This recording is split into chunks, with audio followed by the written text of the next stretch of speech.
सुनकर के बड़ी अजीब लग रहा है ना कि प्राइवेट सेक्टर में रिजर्वेशन वर्ल्ड के किसी भी कंट्री में ऐसा लॉ नहीं है। वहाँ के स्टेट्स में ऐसा लॉ नहीं है कि इंडिया में सभी वर्ल्ड के सभी लोग काम करते हैं। वहाँ के नेटिव लोग ऐसा कभी विरोध नहीं किए कि क्यों वर्ल्ड के लोग यहाँ काम करते हैं। तो इंडियंस को एम्प्लॉय रख लिया, चलो ठीक है। अब सीईओज जो कंपनीज के हेड होते हैं उनको क्यों रखा है, वो ऐसा विरोध नहीं करते। वो कहते हैं लेकिन हमारे यहाँ होता है गंदी पॉलिटिक्स, गंदी राजनीति, हमें स्टेट खेलना है। जब एक स्टेट के लोग दूसरी स्टेट में काम नहीं कर सकते तो हम एक देश होने का क्या फ़ायदा। चाइना 80-90 के दशक में वो हमारे इतना ही गरीब था, आज वो हमसे कहीं आगे है। देश की यूनिटी को ब्रोक करेगा, और जब ये देश की यूनिटी को ब्रोक करेगा तो क्या ऐसे नियम एंटी नेशनल नहीं है? एक प्राइवेट जॉब से ही तो लोगों का आसरा है जो जहाँ पर लोग काम कर रहे हैं। हम सभी बांग्लादेश के कलेश देखने में व्यस्त हैं। इधर देश में कुछ ऐसा होने वाला है जो इंडिया छोड़िए वर्ल्ड के किसी भी कंट्री में आज तक नहीं हुआ है, जिसका असर देश के करोड़ों लोगों पर होगा, क्योंकि देश के लाखों लोगों की जॉब जाने वाली है। जी हाँ, आप सही सुन रहे हैं। जो लोग भी बेंगलोर या कर्नाटक के अदर सिटीज़ में नौकरी करते हैं, वो चाहे आपके रिलेटिव हो, आपके फैमिली मेम्बर हो या फिर आपके फ्रेंड हो, उन सभी लोगों की जॉब जाने वाली है। वो सभी लोग बेरोजगार होने वाले हैं, क्योंकि कर्नाटक की स्टेट गवर्नमेंट एक ऐसी बिल ला रही है, एक ऐसी योजना ला रही है जिसके तहत प्राइवेट सेक्टर में कर्नाटक के लोगों के लिए रिजर्वेशंस होगा। सुनकर के बड़ी अजीब लग रहा है ना कि प्राइवेट सेक्टर में रिजर्वेशंस, वो भी इस मॉडर्न युग में। तो हाँ, ऐसा ही है। आपको थोड़ा सा मैं इस बिल के बारे में ब्रीफली बता दूं कि ये कैसा योजना होगा। तो ये योजना कर्नाटक के लोगों के लिए रिजर्वेशंस होगा, यानी कर्नाटक के लोगों के लिए आरक्षण होगा प्राइवेट जॉब्स में। और ये इस तरह है कि 50% मैनेजमेंट पोस्ट में जो भी मैनेजर्स या आई थिंक HRBC कैटेगरी में आते हैं, और 70% रिजर्वेशंस होगा कर्नाटक के लोगों के लिए नॉन मैनेजमेंट पोस्ट में, यानी कि जो भी इंजीनियर्स काम करते हैं, इंजीनियर्स इसी सेक्टर्स में आते हैं। यानी कि बहुत सारे लोग बेरोजगार हो जाएंगे ऐसा अगर लॉ आ जाता है और इस लॉ को पास कर दिया जाता है कर्नाटक में। और C और D कैटेगरी में 100% ये रिजर्वेशन होगा, यानी कि पूरे लोग साफ हो जाएंगे। इसमें बहुत सारे लोग काम करते हैं, जितने भी क्लर्क्स होते हैं, पियोन होते हैं, या फिर जितने भी बेसिक पोस्ट होती हैं वो इसी के अंदर आती हैं। यहाँ तक तो आप समझ गए कि प्राइवेट जॉब में भी अब रिजर्वेशन होगा, जिसकी शुरुआत कर्नाटक ने कर दी है कि कर्नाटक के लोगों के लिए प्राइवेट जॉब में रिजर्वेशन होगा। आगे जाति रिजर्वेशन भी हो सकता है, प्राइवेट जॉब में कुछ भी हो सकता है भाई, जो कि हो रहा है। लेकिन अब सबसे बड़ा सवाल है कि आखिर इस चीज़ की ज़रूरत क्या पड़ी, इसके पीछे क्या रीज़न है। अब तक तो सब सही चल रहा था, सभी लोग अपने टैलेंट के बेस पर काम करते हैं, क्योंकि प्राइवेट जॉब में ओपननेस होता है, जो भी टैलेंटेड होता है वो वहाँ पर काम करता है, ठीक है, ऑलराइट। तो कर्नाटक की स्टेट गवर्नमेंट का कहना है कि कर्नाटक के लोगों की रिस्पॉन्सिबिलिटी हमारी है। हम इस चीज़ के लिए प्रतिबद्ध हैं कि उनकी जॉब सिक्योरिटी और ज़्यादा हो, वो उनकी जॉब और ज़्यादा सिक्योर हो। और इसका एक बेनिफिट ये भी होगा कि अदर स्टेट्स के लोग अपने यहाँ डेवलपमेंट करेंगे, और इस तरह से सभी स्टेट एक तरह से कम्पीट करेंगे आपस में, और एक कंपटीशंस होगा, और इस तरह से देश के डेवलपमेंट में फ़ायदा होगा। अरे वाह, कितना बढ़िया आइडिया है ना। अगर ऐसे आइडिया को 20-30 साल पहले ही देश में लगा दिया गया होता, इनफैक्ट जब देश आज़ाद हुआ तभी ऐसा नियम बना दिया जाता कि सभी स्टेट्स के लोग अपने ही स्टेट में काम करेंगे, तो देश अब तक डेवलप्ड हो गया होता। वर्ल्ड के किसी भी कंट्री में ऐसा लॉ नहीं है। वहाँ के स्टेट्स में ऐसा लॉ नहीं है कि एक स्टेट के लोग वहाँ दूसरे स्टेट में काम नहीं कर सकते। इनफैक्ट जो भी डेवलप्ड कंट्रीज़ है, चाहे वो ऑस्ट्रेलिया हो, इंग्लैंड हो, हांगकांग हो, जर्मनी हो, अमेरिका हो, इवन चाइना ने ऐसा लॉ नहीं लगाया है। वहाँ की स्टेट्स में ऐसे नियम नहीं है कि दूसरे स्टेट में लोग नहीं काम करते।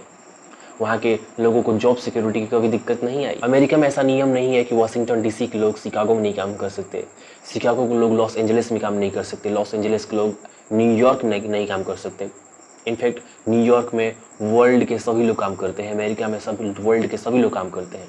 वहाँ के नेटिव लोग ऐसा कभी विरोध नहीं किए कि क्यों वर्ल्ड के लोग यहाँ काम कर रहे हैं, क्योंकि वो मानते हैं कि वो टैलेंटेड है, वो हार्ड वर्क करते हैं, वो इस चीज़ को डिज़र्व करते हैं। क्योंकि प्राइवेट जॉब में ऐसा होता है, ओपननेस है, कोई भी आगे काम कर सकता है, जो भी डिज़र्व करता है, टैलेंटेड है, वो टैलेंट की पूजा करते हैं। हम सभी इंडियंस बड़े ही प्राउड फील करते हैं कि वर्ल्ड की जितनी भी वैल्यूएबल कंपनीज हैं उनके CEOs इंडियंस होते हैं, इंडियन मूल के होते हैं, IITian होते हैं।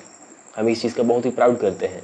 वहाँ के लोगों ने ऐसा कभी विरोध नहीं किया कि जिस देश की कंपनी होती है, इंग्लैंड हो या फिर अमेरिका हो, तो वहाँ के लोगों ने कभी ऐसा विरोध नहीं किया कि क्यों भाई इंडियंस को एम्प्लॉय रख लिया, चलो ठीक है। अब CEOs जो कंपनीज के हेड होते हैं उनको क्यों रखा है, वो ऐसा विरोध नहीं करते। वो कहते हैं कि इंडियंस इस चीज़ को डिजर्व करते हैं, क्योंकि वो हार्ड वर्किंग होते हैं, टैलेंटेड होते हैं, और वो 9 to 5 जॉब ही नहीं करते, वो एक्स्ट्रा देते हैं, वो एक आइडियाज़ को देते हैं और इस चीज़ को बेटर कर पा रहे हैं। लेकिन हमारे यहाँ होता है गंदी पॉलिटिक्स, गंदी राजनीति, हमें स्टेट खेलना है। जब एक स्टेट के लोग दूसरे स्टेट में काम नहीं कर सकते तो हम एक देश होने का क्या फ़ायदा, हम इतने बड़े देश होने का क्या फ़ायदा। जब मध्य प्रदेश के लोग कर्नाटक में नहीं काम कर सकते, जब यूपी बिहार झारखंड के लोग नहीं काम कर सकते, जब राजस्थान के लोग नहीं काम कर सकते, मणिपुर के लोग नहीं काम कर सकते, और सारे अदर स्टेट के लोग जाकर के कर्नाटक में काम नहीं कर सकते प्राइवेट जॉब्स में, तो हम इतने बड़े देश होने का क्या फ़ायदा। बताइए, चाइना 80-90 के दशक में वो हमारे इतना ही गरीब था, आज वो हमसे कहीं आगे है, उसकी इकोनॉमी वर्ल्ड में दूसरे नंबर पे आती है, $18 ट्रिलियन की। हम मुश्किल से $4 ट्रिलियन तक पहुँचे हैं। वहाँ के लोगों ने ऐसा नहीं कहा कि चाइना के दूसरे स्टेट के लोग एक स्टेट में नहीं आने चाहिए क्योंकि भाई हमारे यहाँ प्राइवेट जॉब्स की कमी पड़ जाएगी। सोचिए, देश के एक स्टेट में ऐसे नियम, ऐसे लॉ आने से क्या लोगों में हेट्रेड नहीं फैलेगी, क्योंकि लाखों लोगों की जॉब जाएगी और जिससे करोड़ों लोगों की लाइफ इफेक्ट होगी, तो क्या लोगों में हेट्रेड नहीं होगा? एब्सोल्युटली होगा। और जब लोगों में हेट्रेड होगा तो क्या ये एक अलग थॉट को नहीं पैदा करेगा लोगों के मन में? हाँ, बिल्कुल करेगा, क्योंकि जब ये आएगा तो एक निचले दर्जे का थॉट पैदा होगा, विचार होगा वहाँ के लोगों के लिए, कर्नाटक के स्टेट के लिए। तो क्या जब एक हेट्रेड होगा, एक अलग थॉट पैदा होगा, तो क्या ये अलगाववाद को नहीं पैदा करेगा? और जब देश में अलगाववाद पैदा होगा इस चीज़ के प्रति, तो क्या ये देश की यूनिटी को ब्रोक नहीं करेगा? एब्सोल्युटली करेगा। ये नियम देश की यूनिटी को ब्रोक करेगा। और जब ये देश की यूनिटी को ब्रोक करेगा तो क्या ऐसे नियम एंटी नेशनल नहीं है?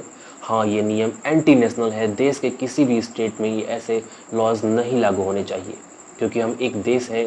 क्योंकि प्राइवेट जॉब्स में ओपननेस होता है, वहाँ पर जो लोग जा कर के काम कर सकते हैं। एक यही तो बचा है जहाँ पर लोग अपना काम कर रहे हैं, क्योंकि हम सबको पता है कि सरकारी जॉब्स कम होता है, वहाँ पर सीटें कम होती हैं, वो लिमिटेड होता है, वो नहीं हो सकता। एक प्राइवेट जॉब्स ही है तो लोगों का आसरा है जो जहाँ पर लोग काम कर रहे हैं।